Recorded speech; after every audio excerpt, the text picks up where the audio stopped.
तो आज हम लोग सभ्यता की कहानी पर बात करने वाले हैं। और सभ्यता की कहानी कहाँ से शुरू होती है? इंडस वैली सिविलाइजेशन से होती है। तो हम उस सभ्यता के बारे में बात करने वाले हैं जो विश्व की सबसे पुरानी सभ्यता में से एक है। और सभ्यता की कहानी से ही हम लोग एक डेवलपमेंट भी समझने वाले हैं। तो चलिए इसकी शुरुआत करते हैं। सफलता गुरु के यूट्यूब चैनल पर आप सभी का स्वागत है। मैं अमान सर आज हिस्ट्री में लेकर आया हूं आप लोगों के लिए इंडस वैली सिविलाइजेशन।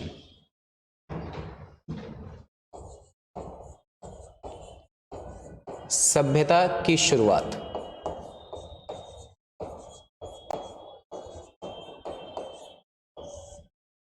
हिंदी में लिख रहा हूँ, हिंदी में समझ आ जाता है क्योंकि एग्जाम में नहीं पूछेंगे कि सभ्यता की शुरुआत को इंग्लिश में क्या कहते हैं या हिंदी में क्या कहते हैं। तो जो सभ्यता की शुरुआत है कैसे हुई?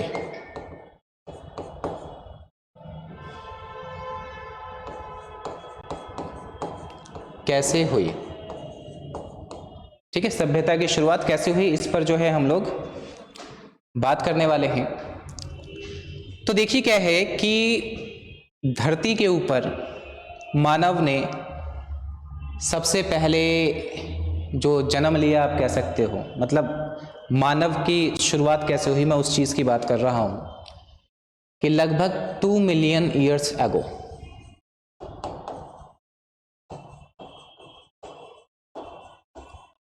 टू मिलियंस मतलब 20 लाख वर्ष पहले।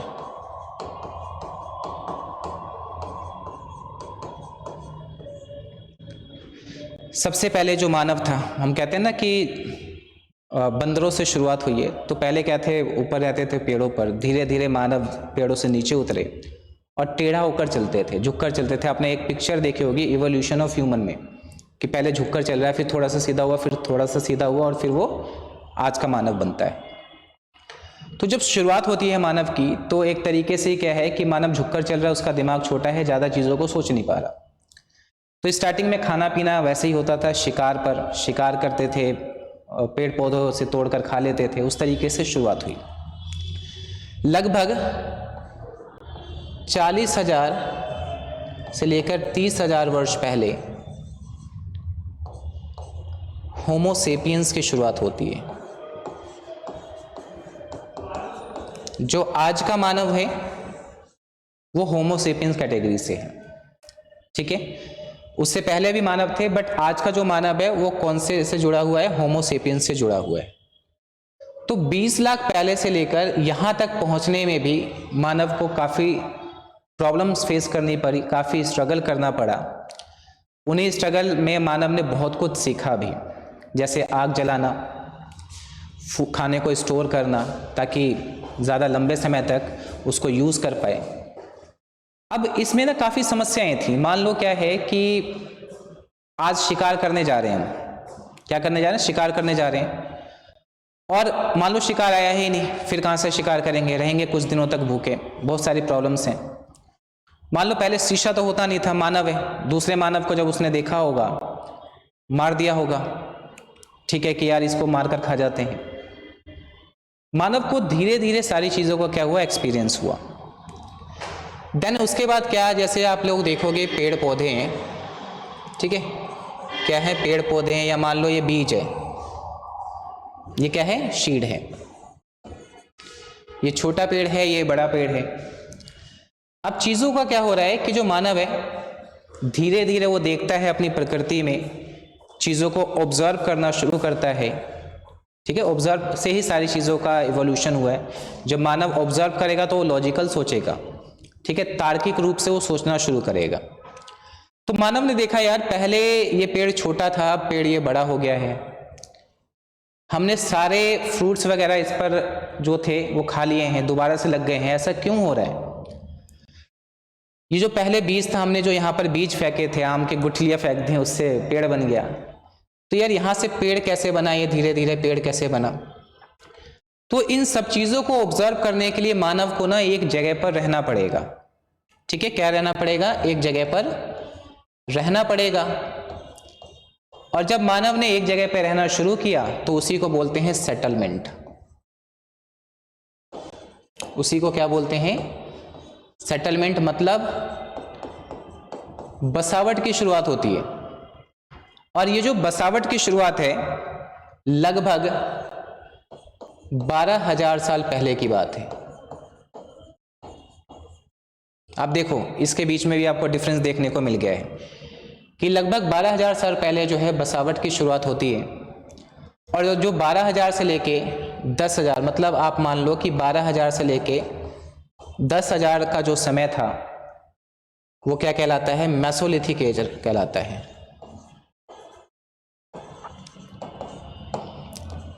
मध्य पाषाण कहलाता है, मध्य पाषाण है ये।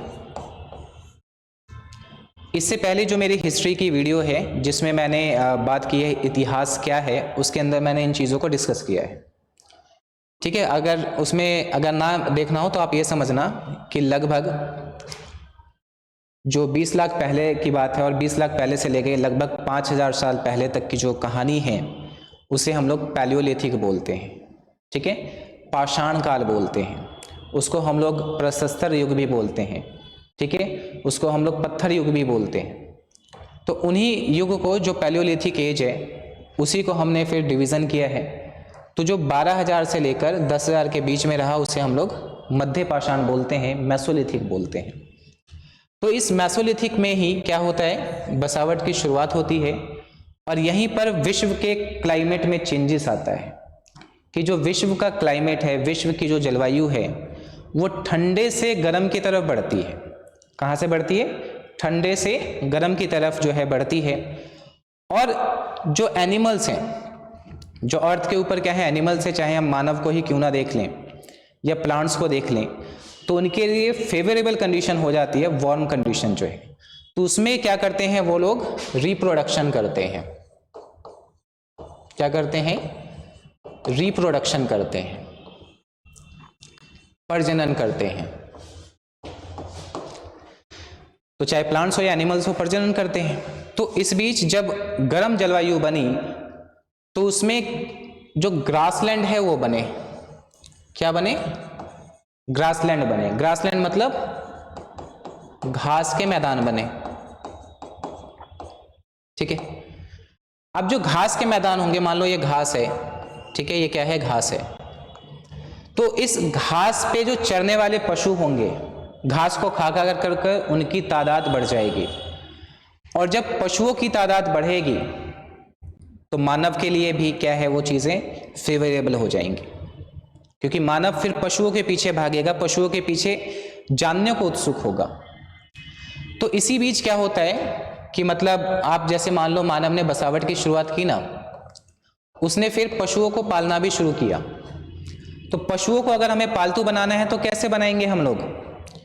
कि मान लो जैसे पहले क्या होगा कि फूड रख दिया मानव ने। आज अगर मान लो आप में से कोई पालतू जानवर पालते हैं, वो सीधा ये नहीं लेंगे कि भैया कुत्ता बड़ा सा खरीद कर लाए और उसके मुंह में खिला दिया, क्योंकि डर होगा, क्योंकि हम क्या है कंफर्टेबल नहीं है उस जानवर के साथ। तो मानव भी ऐसा था, मानव ने क्या किया, थोड़ा सा दूर खाना रखा, फूड रख दिया। इस पर देखा कि कुछ ज़्यादा एनिमल्स आए, फिर थोड़ा और पास रख दिया, देखा कुछ और एनिमल्स, थोड़ा और पास रखा, 2 एनिमल्स। तो ये जो 2 एनिमल हैं ये मानव से मतलब कंफर्टेबल है, मानव के साथ, मानव भी उनके साथ कंफर्टेबल है, पालतू बना लिया। तो मानव ने सबसे पहले पालतू किसको बनाया? वाइल्ड एंसेस्टर ऑफ डॉग, कुत्ते के जंगली पूर्वज। फिर उसके बाद बकरी हो गई, भेड़ हो गया, इन सबको मानव ने पालतू बनाना शुरू किया। तो इस तरीके से धीरे धीरे किसकी शुरुआत हुई? जानवरों को पालने की भी शुरुआत हुई और बसावट की भी शुरुआत हुई। उसके बाद आप देखोगे कि धीरे धीरे ग्रासलैंड बने, ग्रासलैंड में फिर जानवरों की संख्या बढ़ी। तो जो मानव था, आप देखोगे कि बार्ले हो गया, वीट हो गया, ये नेचुरली उगते थे। ये क्या उगते थे? नेचुरली उगते थे, नेचुरली ग्रो करते थे। तो पुरुष महिला बच्चे लोग जाते थे कि भैया ठीक है हम लोग तोड़ कर ले आते हैं, खा लेते हैं। फिर धीरे धीरे मानव ने ना जानना शुरू किया कि यार ये होता कैसे है, ठीक है, ये होता कैसे। कि यहां पर आपने देखा कि धीरे धीरे मानव ने इन सारी चीजों को जानने के लिए एक जगह पर अपना कुछ बसाया। अब धीरे धीरे ये सारी चीजों को जानेंगे, कि वीट बार्ले कैसे उगरें, जो मैंने अभी थोड़ी देर पहले बात की थी। ये जानने के बाद फिर वो लोग फार्मिंग की शुरुआत करेंगे। किसकी शुरुआत करेंगे? खेती करना शुरू करेंगे।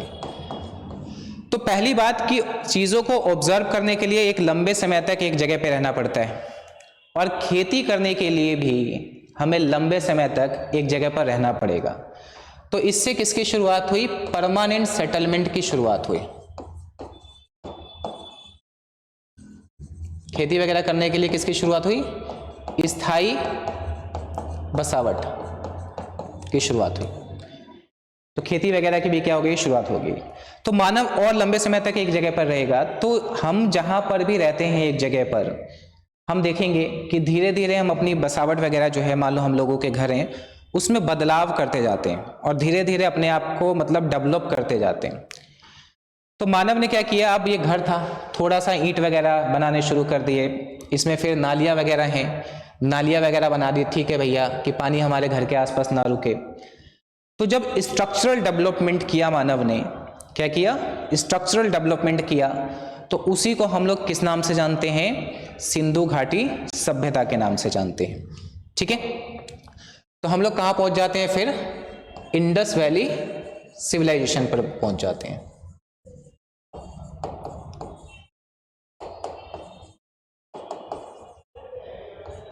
सिंधु घाटी सभ्यता,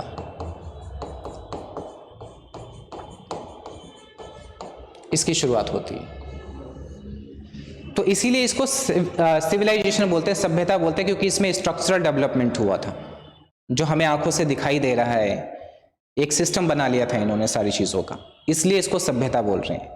तो अगर आपसे ये पूछा जाए क्या इससे पहले मानव नहीं थे, तो मानव तो पहले से ही थे, बट उन्होंने अपने आप को सिविलाइज कर लिया था।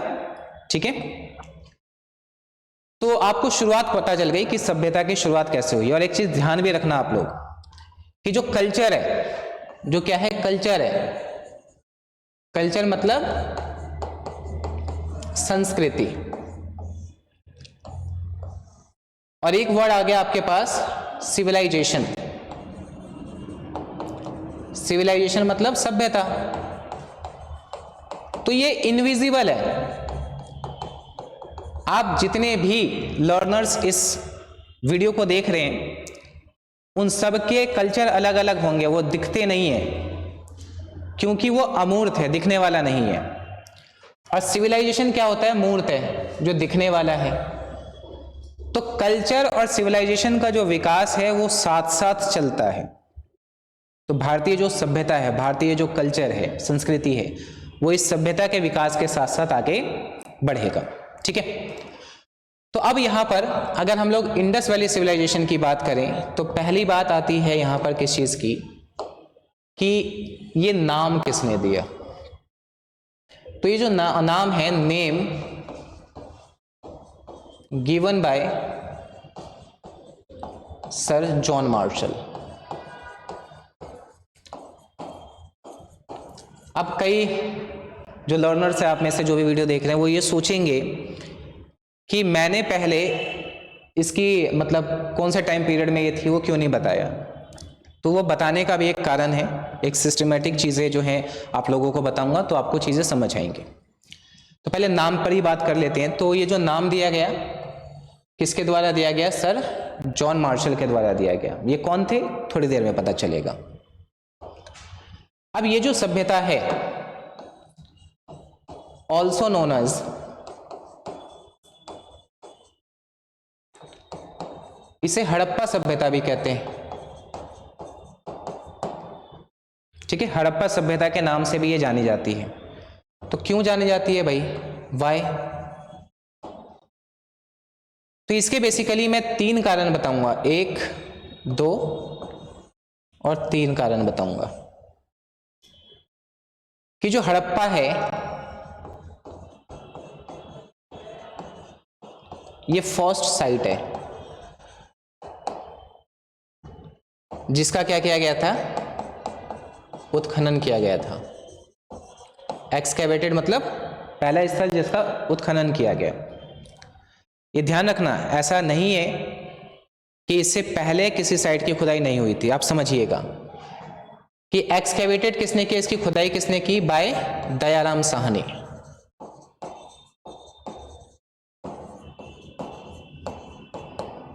इन 1921, 1921 ध्यान रखना। तो ऐसा नहीं है कि 1921 से पहले नहीं हुई, इससे पहले भी हुई है, बट सिस्टमेटिकली कहां से हो गई, यहां पर है कि जब रेलवे की खुदाई हो रही थी तो उसमें से ईंटें निकलने लग गई, तो ये बात पता चली। तो पता चलने पर पता चला कि एक बहुत बड़ी सिविलाइजेशन यहाँ एग्जिस्ट करती थी, उसी को नाम दिया इंडस वैली सिविलाइजेशन। तो जगह की खुदाई किसने की, दयाराम साहनी ने की। अब ये दयाराम साहनी जो है ना, ये जॉन मार्शल के अंडर में काम कर रहे थे। और ये जॉन मार्शल कौन थे, तो एएसआई के, एएसआई क्या है, आर्कियोलॉजिकल सर्वे ऑफ इंडिया है, भारतीय पुरातत्व सर्वेक्षण विभाग है। और ये डीजी थे, सर जॉन मार्शल क्या थे उस टाइम, एएसआई के डीजी थे, मतलब डायरेक्टर जनरल थे। और अगर मैं बात करूं फादर ऑफ एएसआई की, कि एएसआई के पिता कौन है, तो वो अलेक्जेंडर कनिंघम है। कौन है, अलेक्जेंडर कनिंघम है। ये छोटी मोटी जो जानकारी होती है इसको भी ध्यान रखना होता है। तो हड़प्पा की खुदाई हो गई। पहली बात कि इसे हड़प्पा क्यों कहते हैं वो, तो इससे पता चला कि एक बहुत बड़ी सिविलाइजेशन है जो पहले एग्जिस्ट करती थी। दूसरी बात कि इसे सेंटर ऑफ आईबीसी माना जाता है। आईबीसी मतलब इंडस वैली सिविलाइजेशन। तो सिंधु घाटी सभ्यता का क्या माना जाता है, इसे केंद्र माना जाता है। इंपॉर्टेंट एविडेंसेस,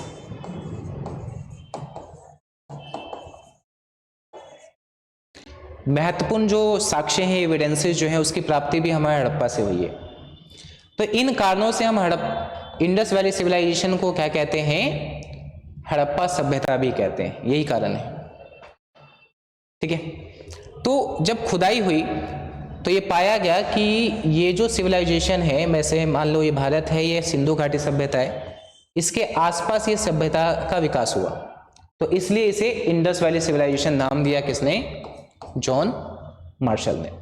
तो नाम से रिलेटेड चीजें जो हैं आप लोगों को क्लियर हो गई होंगी। अब यहां पर हम लोग बात कर लेते हैं कि ये जो हड़प्पा सभ्यता है, क्या है, हड़प्पा सभ्यता है।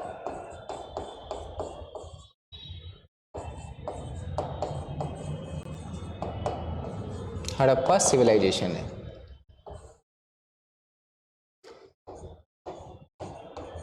प्री हड़प्पा, मैच्योर हड़प्पा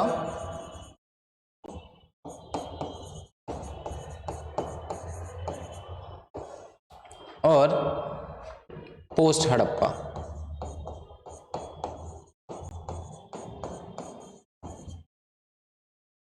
पूर्व हड़प्पा, मैच्योर हड़प्पा मतलब परिपक्व हड़प्पा, और उत्तर हड़प्पा। ये बेसिकली क्या है कि प्री हड़प्पा का मतलब क्या है कि जब ये जो इंडस वैली सिविलाइजेशन है या हड़प्पा सिविलाइजेशन जिसको हम कहते हैं, इसकी शुरुआत कब हुई, उसे हम किस में रखते हैं, प्री हड़प्पा में रखते हैं। जब ये पूरी विकसित हो गई, डेवलप्ड हो गई, तो उसे हम लोग मैच्योर हड़प्पा कहते हैं। और जब ये डिक्लाइन होनी शुरू हुई तो इसे क्या बोलते हैं, पोस्ट हड़प्पा बोलते हैं। ठीक है। अब देखिए अलग अलग जो स्कॉलर्स हैं, विद्वान हैं या हिस्टोरियंस हैं, इसके लिए अलग अलग टाइम पीरियड बताते हैं। तो हमें अलग अलग हिस्टोरियन के अकॉर्डिंग ना समझ के एक ऑन एन एवरेज जो है आसपास वाली जो चीज़ें हैं वो समझनी है। तो इसकी जो शुरुआत मानी जाती है प्री हड़प्पा की, ये लगभग 3300 से लेकर 2500 बीसी के आसपास मानी जाती है। ये 2500 से लेकर 1750 बीसी तक, और ये 1750 से लेकर 1300 बीसी। ठीक है।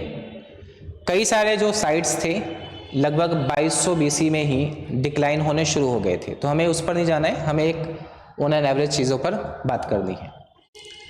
अब यहाँ पर देखिए कि हमें ये कैसे पता चला कि ये इसी टाइम की होंगी। तो एक देखिए एक टेक्निक है जिसे हम लोग बोलते हैं कार्बन डेटिंग।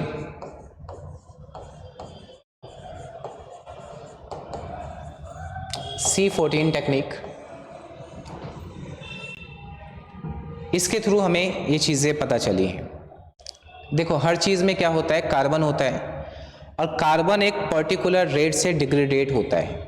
तो कितना कार्बन कम हुआ है उसको कैलकुलेट करके हम किसी का भी टाइम पीरियड पता कर सकते हैं।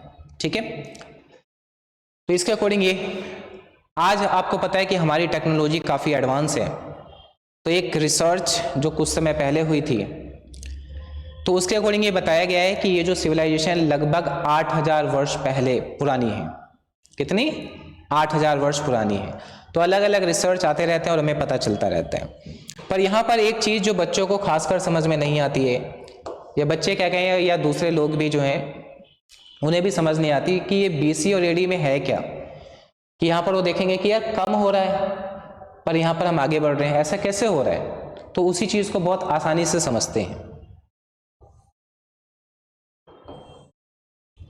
ठीक है, ये मान लेते हैं ये जीसस क्राइस्ट है, मतलब ईसा मसीह।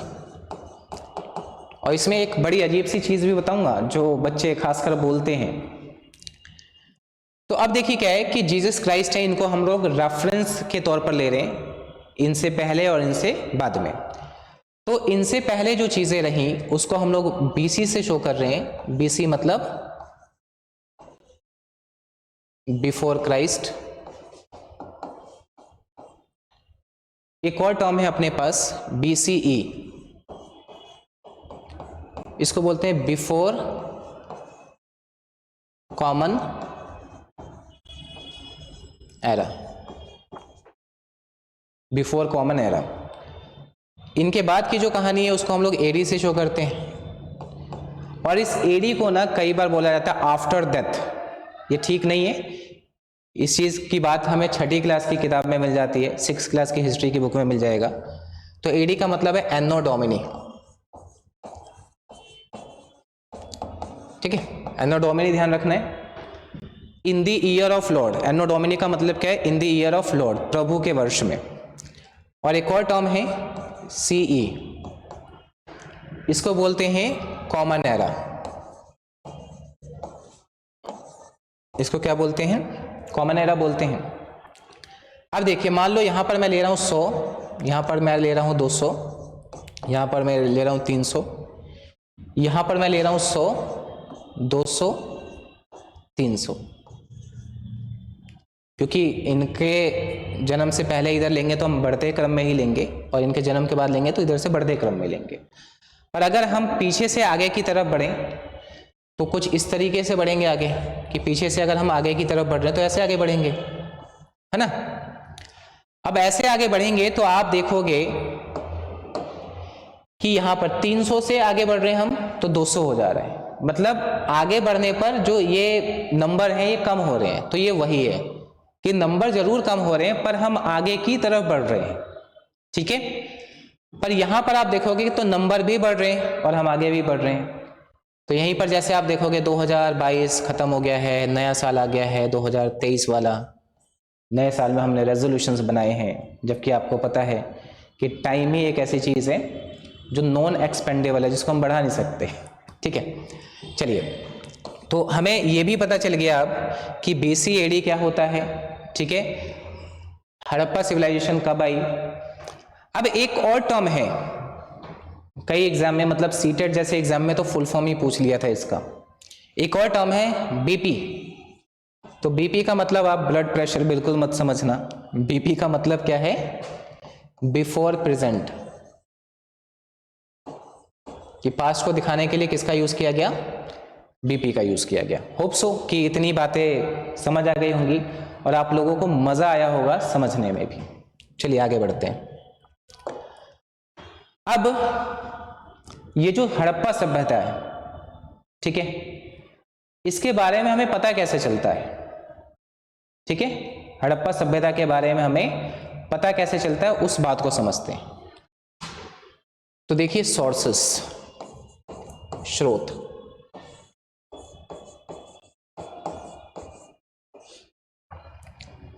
तो जैसे आज जो हम लोग हैं, अगर हम लोगों की डेथ हो जाती है तो हमारे बारे में सबको पता कैसे चलेगा? तो हमारे बारे में पता कैसे चलेगा कि हमारे स्कूल के सर्टिफिकेट्स रखें, उनसे देख के पता लगाएंगे कि अच्छा इसने इस स्कूल से ये पास किया, इस समय पास किया, ठीक है। उसके बाद चाहे स्कूल हो, कॉलेज हो, कुछ भी हो, अच्छा इसने गवर्नमेंट जॉब भी क्रैक कर रखा है, ठीक है। तो एक तो हो गए लिखित साक्ष्य, जिसको हम लोग क्या बोलते हैं, लिटरेरी सोर्स बोलते हैं।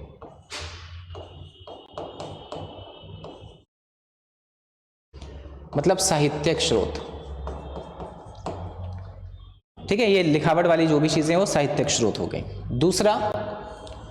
दूसरी बात क्या है कि जो हम मेरे कपड़े हैं, जो मैं बर्तन यूज करता हूं, उनसे भी पता लग सकता है कि ठीक है ये किस टाइप का इंसान होगा, कैसा खाना खाता होगा। कोई मान लो बड़े गिलास में खाता होगा, मतलब वो बाहुबली हो गया, खली हो गया कि भैया बड़े गिलास में ज़्यादा खाता होगा बंदा ये।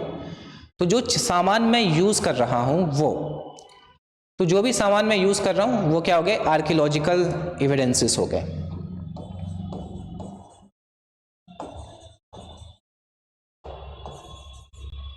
इसको बोलते हैं पुरातात्विक साक्ष्य।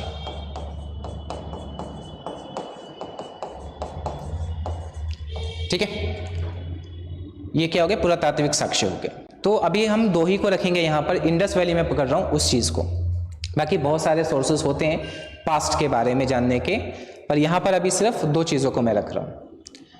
अब देखिए यहाँ पर जो लिटरेरी सोर्स है, available but could not read out it, मतलब मौजूद तो हैं बट अभी तक उन्हें पढ़ा नहीं जा सका है।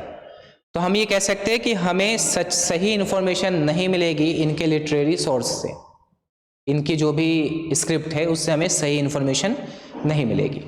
तो इनकी जो स्क्रिप्ट है, इनकी जो क्या है स्क्रिप्ट है या लिपि है, ये मौजूद है बट इन्हें पढ़ा नहीं जा सका है। अब क्यों नहीं पढ़ा जा सका है? तो एक तो है बूस्ट्रोफेटोन कि ये बूस्ट्रोफेटोन स्टाइल में है, और दूसरा क्या है कि इन्होंने अपने इमोशंस को, अपनी फीलिंग्स को चित्र के माध्यम से शो किया है, पिक्टोग्राफ फॉर्म में है। तो इसलिए आज तक इन्हें कोई पढ़ नहीं पाया है। अब बूस्ट्रोफेटोन आप पूछोगे क्या होता है, तो बूस्ट्रोफेटोन मान लो मैंने लिख दिया रीड, कि पहले ऐसे पढ़ा, उसके बाद लिख दिया मैंने, कुछ भी लिख दो, फिर यहां पर खत्म हुआ, फिर ऐसे चला, फिर यहां पर, मतलब जंबल वर्ड में लिखे गए हो, ऐसे पढ़ा गया, फिर ऐसे उस तरीके से, तो वो बूस्ट्रोफेटोन है। और ये पिक्टोग्राफ में, तो आप देखोगे कि सबसे ज्यादा, वैसे तो मेरी ड्राइंग अच्छी नहीं है, तो मछली का चित्र हो गया, यू शेप के कई सारे हमें लेटर्स वगैरह मिले हैं, तो ये सबसे ज़्यादा मिले, पर आज तक इनके स्क्रिप्ट को पढ़ा नहीं गया है, इसलिए हमें नहीं पता क्या है। जो इनके बारे में जानने के मेन सोर्सेस हैं वो आर्कियोलॉजिकल है, मतलब पुरातात्विक है, कि जो हमने एक्सकैवेट किया, जो खुदाई की, और उससे जो भी हमें बर्तन वगैरह मिले, जो भी कब्रें मिली, उन सब से हम लोग पता लगा रहे हैं, जो भी खिलौने मिले उन सब से पता लगा रहे हैं कि वो लोग कैसे लोग होंगे। ठीक है, तो मेन सोर्सेस हमारे पास क्या है इंडस वैली को जानने को, आर्कियोलॉजिकल सोर्सेस है, पुरातात्विक साक्ष्य, यही एग्जाम में मार्क करना है आपको। तो मैं लाइफ के पर्पज से भी और एग्जाम के पर्पज से भी सारा मटेरियल आप लोगों को दे रहा हूं यहां पर। उसके बाद अगर हम लोग इसके एक्सपेंशन की बात करें, ज्योग्राफिकल एक्सपेंशन की बात करें,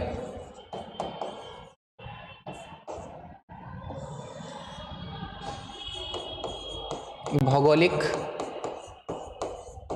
विस्तार की बात करें, तो इनका जो ज्योग्राफिकल एक्सपेंशन रहा कुछ इस तरीके से, NS डब्ल्यू। ठीक है, जैसे भारत का नॉर्थ मोस्ट पॉइंट क्या है, इंदिरा कॉल है, उसी तरीके से इनका सबसे उत्तरी बिंदु, नॉर्थ मतलब सबसे उत्तरी, इसके बाद इंडस वैली खत्म, तो वो मांडा JNK। अब अगर हम भारत की बात करें तो भारत का दक्षिणतम बिंदु क्या है, इंदिरा पॉइंट है, उसके बाद भारत खत्म, तो इनका था दाइमाबाद, ये महाराष्ट्र में है। मैंने ओवरऑल बात की है भारत का दक्षिणतम बिंदु इंदिरा पॉइंट, ठीक है, मेनलैंड की बात नहीं की है, मेनलैंड का क्या है, कन्याकुमारी है भारत के, पर हमें वो नहीं, उस चक्कर में नहीं पड़ना, हमें सिर्फ इंडस वैली का समझना है यहाँ पर। तो दाइमाबाद इनका साउथ मोस्ट पॉइंट था, सबसे दक्षिणतम बिंदु था। ईस्ट पॉइंट की बात करें तो आलमगीरपुर है, आलमगीरपुर कहाँ है, मेरठ यूपी में है। और वेस्ट मोस्ट पॉइंट की बात करें, सबसे पश्चिमी बिंदु, तो यह है सुतकांगेडोर,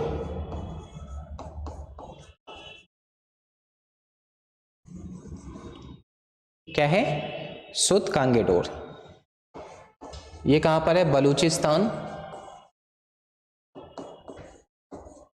पाकिस्तान। ठीक है, और लगभग इनके एरिया की बात करें लगभग में तो 13 लाख किलोमीटर स्क्वायर था। कितना था, 13 लाख किलोमीटर स्क्वायर। ठीक है, उसके बाद अगर ईस्ट से वेस्ट की लंबाई की बात करें तो ये लगभग 1600 किलोमीटर, और नॉर्थ से साउथ की बात करें तो लगभग 1300 किलोमीटर है। लगभग में ये चीज़ें एग्जैक्ट नहीं है ये, तो आप ध्यान रखेंगे इस चीज़ का। कुछ किताबों में इसमें भी क्या कर दिया जाता है, थोड़ा सा बदल दिया जाता है, तो उस चीज़ का ध्यान रखना है। तो अभी हम लोगों ने किस चीज़ पर बात की है कि एक सभ्यता की शुरुआत कैसे हुई, फिर इंडस वैली सिविलाइजेशन का नाम कैसे पड़ा, हड़प्पा इसे क्यों कहते हैं, किस टाइम पीरियड में ये सिविलाइजेशन एग्जिस्ट करती थी। उसके बाद मैंने बताया कि इनके बारे में जानने के हमारे पास क्या क्या सोर्सेस हैं, और फिर उसके बाद मैंने आप लोगों को क्या बताया कि इसका ज्योग्राफिकल एक्सपेंशन क्या था। ठीक है, तो आपको ये चीज़ें ध्यान रखनी है, और जो अगली वीडियो आएगी आप लोगों के पास, उसमें मैं इनके मतलब town planning, economy system, religious system पर बात करूंगा, और ये बात करूंगा कि ये सिविलाइजेशन का अंत कैसे हो गया। ठीक है, सिविलाइजेशन का क्या हो गया, अंत कैसे हो गया, उस पर मैं जो है बात करूंगा। तो होप सो कि आप लोगों को वीडियो पसंद आई होगी। मिलते हैं अगली वीडियो में। Thank you so much.